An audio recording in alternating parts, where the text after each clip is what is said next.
Okay, so good morning, everybody. Thank you very much, first of all, to Simona, to all the organising committee and all of you for being here and inviting me to this meeting. It's wonderful to be in Cluj, it's wonderful to be in Romania again, so thank you very much, and for the wonderful hospitality that I always receive, so thank you. It's also a real pleasure to follow that wonderful talk. Luckily, I understand enough Latin that I can pick up most of it, although the rest of my Romanian is not so good. But what a great selection of things that I think dovetail really nicely into some of the things that I'm going to talk about. And in particular, to pick out some of those areas that are really of interest for us in relation to the use of JAK inhibitors, methotrexate safety in men planning pregnancies with their partners, for example. Okay, so now we're going to change a little bit, maybe incorporate some of those ideas, and we're going to think about tapering of therapies. And predominantly, this is about tapering biological therapies, and I think most of the experience is with TNF inhibitors. And I'm going to go through it by thinking about the risk and benefit of this, what the evidence is for this, but it also comes back to one of the other things that was mentioned as well, around remission and changing criteria. How far do you want to push for remission before you start to reduce therapies? Right, let's see if I can make this go forwards. There we go. Here are some disclosures. And then we move on to the objectives, the sorts of things we're trying to achieve. So first of all, about remission criteria. Now, this has been mentioned already, this idea that the ACR-EULAR remission criteria now has a second version, 2, where we soften how hard it is to get into remission. And the need for that is reflected in several different studies. There's a nice study by Sofia Ramiro, who's in the Netherlands. And Sofia is first author on a paper where they looked at patients with rheumatoid, they aimed for remission, and then they looked at how people did depending on whether they were in remission all of the time or in remission some of the time, because they want to know how aggressively to treat them. And actually in that sort of paper, people start to see that low disease activity, remission is largely good enough. You can always improve outcomes by pushing people into lower disease states, but maybe it's not worth the extra risk and the extra effort to do that. So we start with thinking about remission. And that remission state, what you accept as being okay, is important when deciding when you're going to decide to taper. When will you decide, is it okay to reduce your therapies? So we'll talk a little bit about why taper, how we might taper, when we might taper. And at the bottom I've put something that's a bit of an obsession with mine. It's the studies that we do tend to be short. Even when we say long-term extension studies, it's a couple of years. And most of the studies around tapering, at most, are 18 months usually. And I'm going to show you a little bit of data from Southampton where I work that looks at what happens if you follow a group of patients who taper until all of them have stopped over several years. Because I think that's where the clinical experience that we all have is important compared to the shorter length of time of the trials and the randomized controlled trials.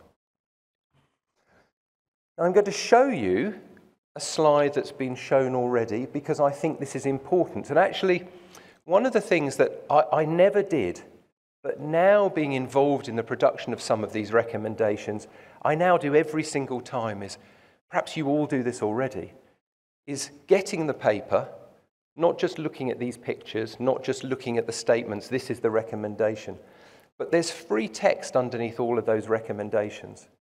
And that free text summarizes the discussions that were had in the steering group and the balance, the shades of grey between certainty and uncertainty. And so I would really encourage you to look at that if you don't do it already. I'm going to point out methotrexate because I will show you some data about the importance of methotrexate being present in patients we want to taper in just a moment.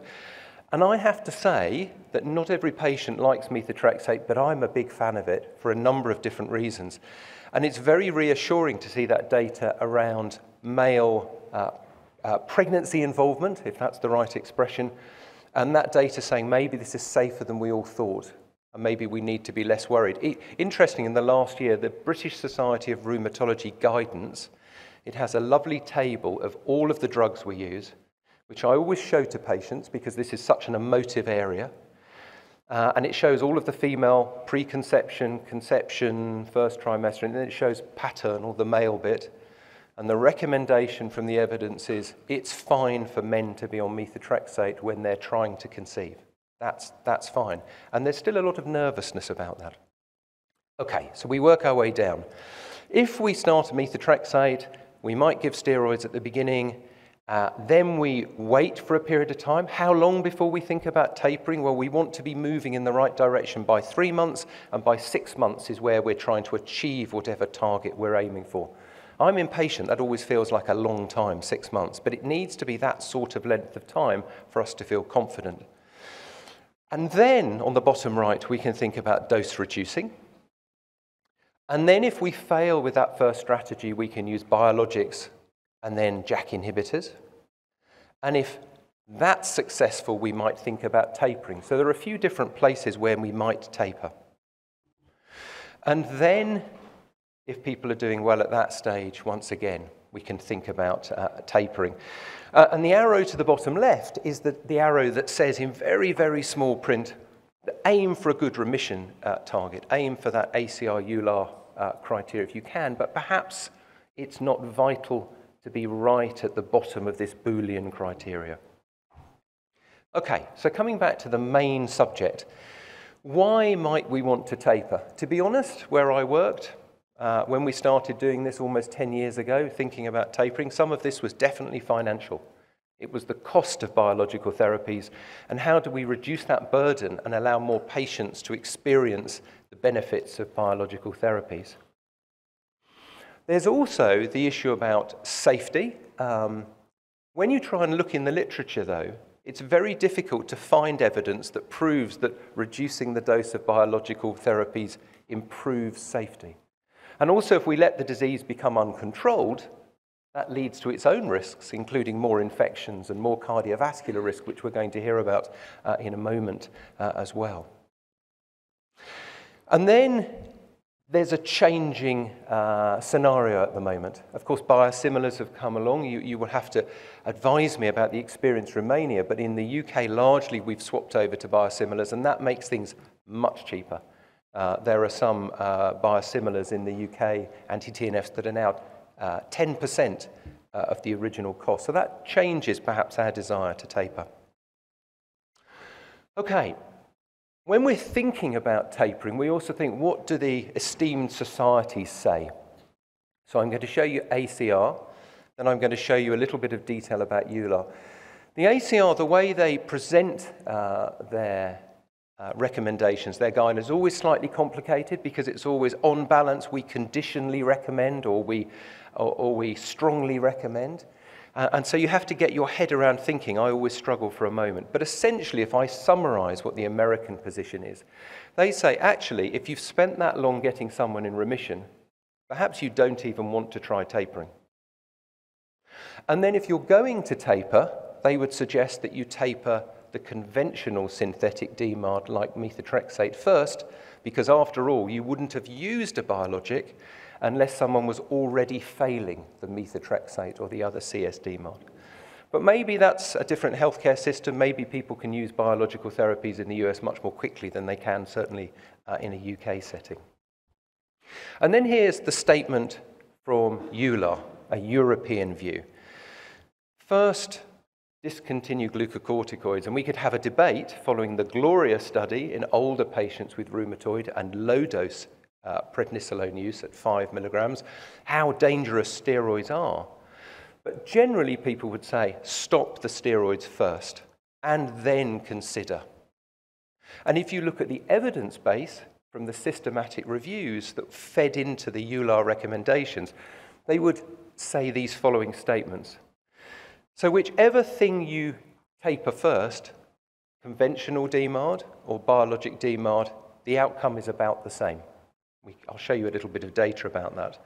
When you do a health economic analysis, whichever one you go with first is about the same. And therefore, EULAR would say, there's no preferred sequence. It's for you to debate with the patient. And then, of course, there's the harsh reality, I guess, of economics as well, which is most expensive. Don't stop the biological DMARD. Don't suddenly stop. People will always flare. The people that get onto biologics usually have bad disease that will always flare. So be cautious in the dose reduction. And if you reduce and someone flares, usually people return to a good state. And then the last thing they say, and maybe this feeds into what I mentioned about the length of studies, the studies are really variable. They use different endpoints. They do use different strategies of dose reduction, so we end up sometimes having to rely on our personal experience as well. And this is just to emphasize that point again. So right at the beginning of the use of anti-TNF therapies, in Southampton we had our first 50 patients on biologics. Half of them were doing really well. We thought, okay, we can probably stop the drug. And all of them flared again. And that was an important lesson. You may notice that at the bottom right-hand corner there is a little percentage. There is a percentage that says 1.7%. And that's from a recent study from a large Spanish database. The reference is there on the slide. It's the biologic registry in Spain, the BioBadazar registry. And they followed patients, more than 3,000 patients for a number of years, and they looked how many end up off therapy in remission, off their biological therapies. 1.7%. So in reality, in the real world, it's a very small number.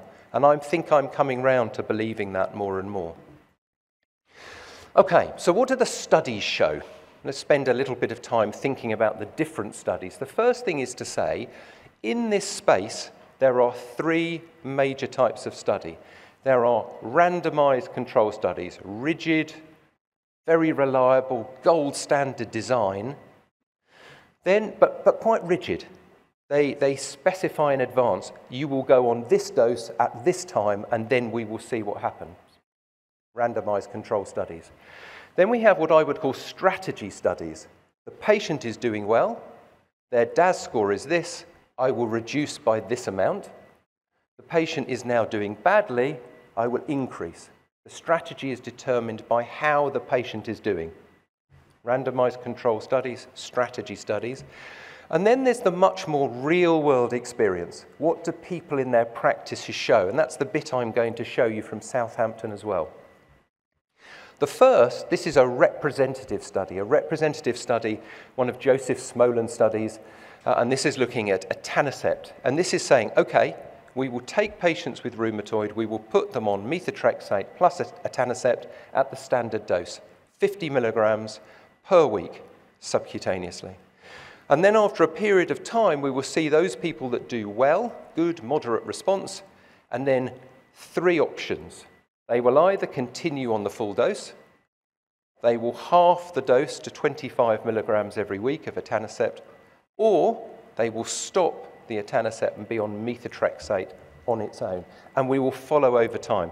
And you can see on the top line, certainly out to almost a year and a half beyond, patients do pretty well on the lower dose. But I would say that's a short period of time. And the people that stopped their etanercept and went just onto methotrexate didn't seem to be doing well. Of course, in the real world, we're not as rigid as that. We see the patient again, we make an adjustment, we see them again, we make an adjustment. The rigidity of randomized controlled trials. But that gave people courage that things were effective and we could reduce. This is a very beautiful study. This is the STRASS study. You will have seen it presented before, I'm sure. Bruno Fautrel has done lots of wonderful work in this area from Paris. And this is really strategic. This says we will take patients with rheumatoid, we will see them regularly, we will measure their DAS score. If they've improved or they're doing well, then we'll reduce. If they're doing badly, then we will increase. But they will keep reducing until they stop. They also specified strategies for how they would reduce. And those strategies, for example, if I take the example of adalimumab, normally every 2 weeks, that would be reduced by 1/3 and would become every 3 weeks. Then it would be reduced by 1/2 and become every 4 weeks. It's very pragmatic, very pragmatic. No fiddling around with syringes and changing doses and needles. And then what happens over time? Well, over time, quite a lot of people stopped the TNF inhibitor in the short term, maybe 40%. Many individuals tapered, 36%. They didn't seem to have differences in the amount of radiographic damage, and by 3 years, more than a quarter didn't relapse following tapering. 41% stopped or reduced over that 3-year period. But I would just draw your attention once again to, but it was just for those few years' time. What happens in the longer term?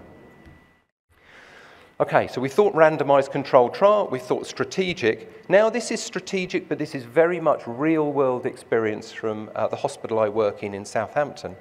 And we did something similar to the STRAS study that we were doing at the same sort of time as that study going on. And the publication for this is in the bottom left. So we would see people in our clinic. We would take them off all their steroids. If they were in remission for 6 months, then we would start to dose reduce. We would reduce by 1/3 in the same way the STRAS study did. And then we would also, to prove they were in remission, do an ultrasound scan of their hands. If they had no power Doppler, so this is deep remission, no power Doppler, DAS28 remission, not on steroids. Then we would follow them and we would scan them again to look for power Doppler in their hands as well. And if they were failing, we'd put them back up to their treatment doses.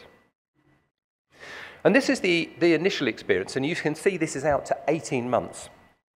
So in the first 3 to 6 months, we presented this at the BSR, the British meeting. We were pretty amazed. We thought, this is fantastic. After 3 months, makes no difference. But remember, for adalimumab, the half-life is quite long. In that first 3 months, we've reduced, but actually the dose that the patient is exposed to is still there to some extent. And then by 18 months, we get down to almost exactly the same as the STRAS study. About 1/3 or more by 18 months are still maintaining that lower dose, although we were not trying to stop. We didn't think that was the right thing to do. Now, I'll come back to our data in a moment. Which should you stop first, the CS DMARD or the biologic? The finances push us to do the biologic. Is there evidence that we can do either? Remember, the EULAR data, the EULAR recommendations suggest you can choose either. Depends on the patient and what you want to do. Here's a study that I was involved with tocilizumab. Patients were given tocilizumab and methotrexate. If they went into good or moderate EULAR response, then we started reducing, not the tocilizumab, we started reducing the methotrexate. And there were some problems with this study, but the statistics seemed to be okay at the end of it. And the numbers say that actually, if you reduced the methotrexate first, they did just as well as continuing. So there are these different studies saying you can do different things in different orders. And then there's this very nice study. So this is from the Netherlands, from Rotterdam, Erasmus University, and from Leiden, there's involvement, the TARA study. And this was either taking away the TNF inhibitor first or the CS DMARD first. And on the left is flare-free survival, meaning how many people don't have a flare. And then on the right is the mean DAS score. And whether you started with one or the other, you can see those lines pretty much superimposed, don't they? And that's the sort of higher quality, strategic type study that allows the EULAR recommendation to say, well, actually, there's data that either seem to be effective in terms of which order we reduce. Now, this is a very slight detour into JAK inhibitors. One of the suggestions that's been made in the safety concerns that have been mentioned already was around, if possible, to use the lowest dose of JAK inhibitor possible. And for some of the JAK inhibitors, there are different doses. So for baricitinib, there is a 4 milligrams and there is a 2 milligram dose. And if you look into the literature, the long-term extension studies, RA beyond, for baricitinib, there is data about dose reduction, showing that baricitinib can be reduced in some patients, and the story is very similar, I think, to the TNF inhibitors, but the big difference is the half-life of JAK inhibitors is very short.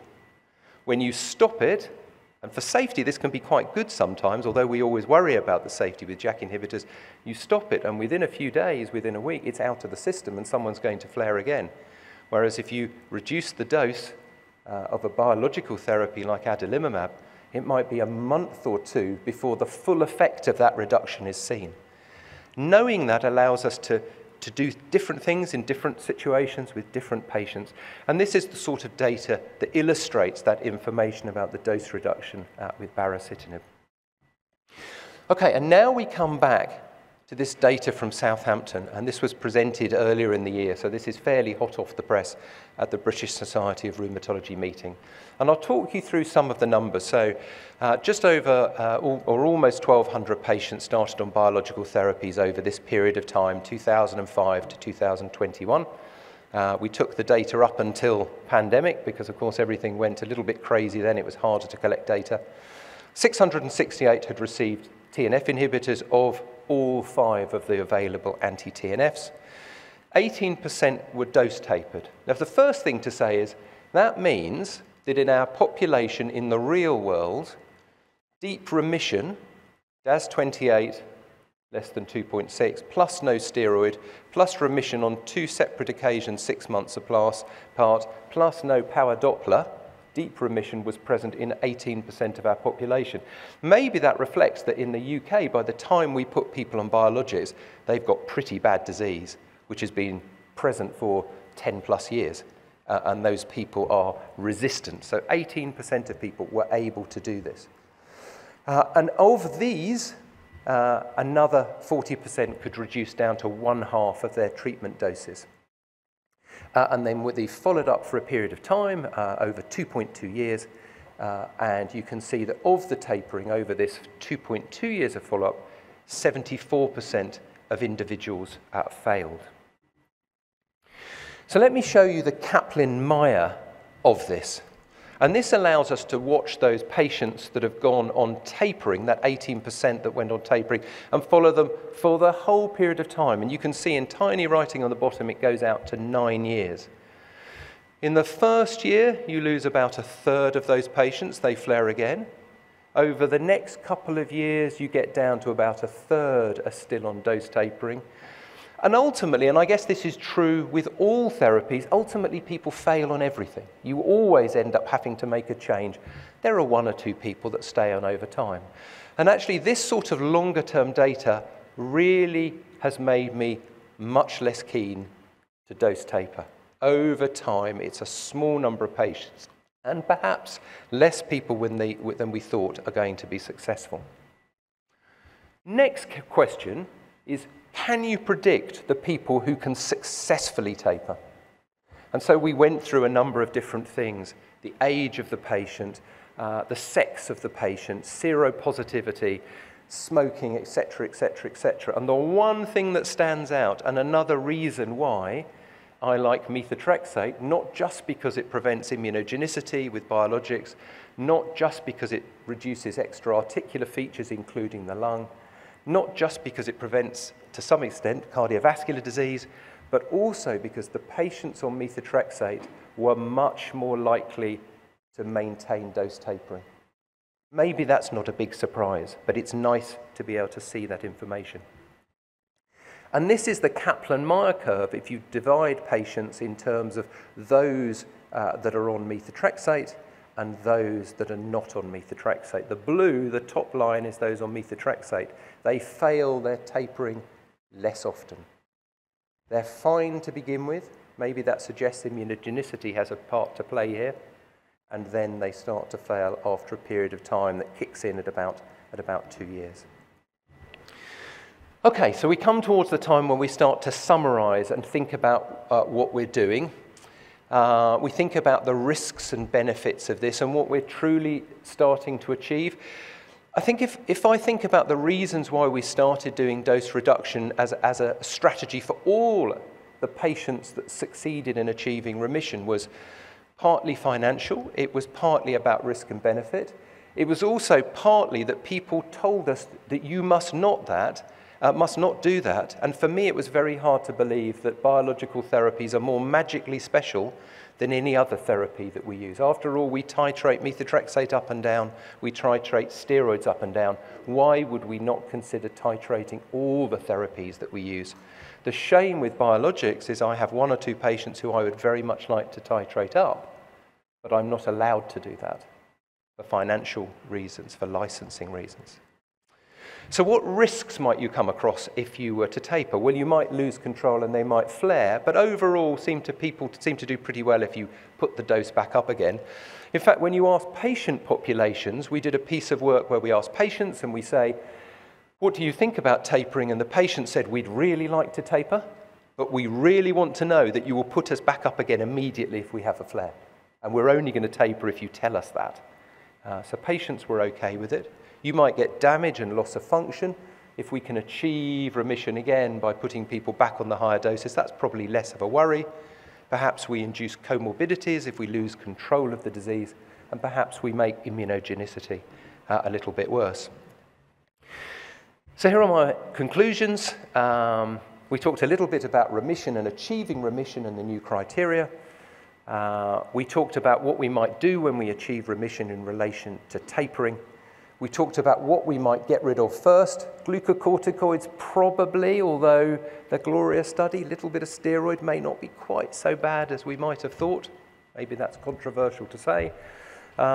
Any order is probably okay, and I've shown you randomized controlled trials, strategy studies like STRAS, and showed you some personal experience.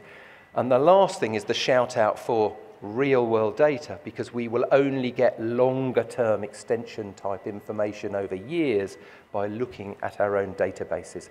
Thank you very much for your attention.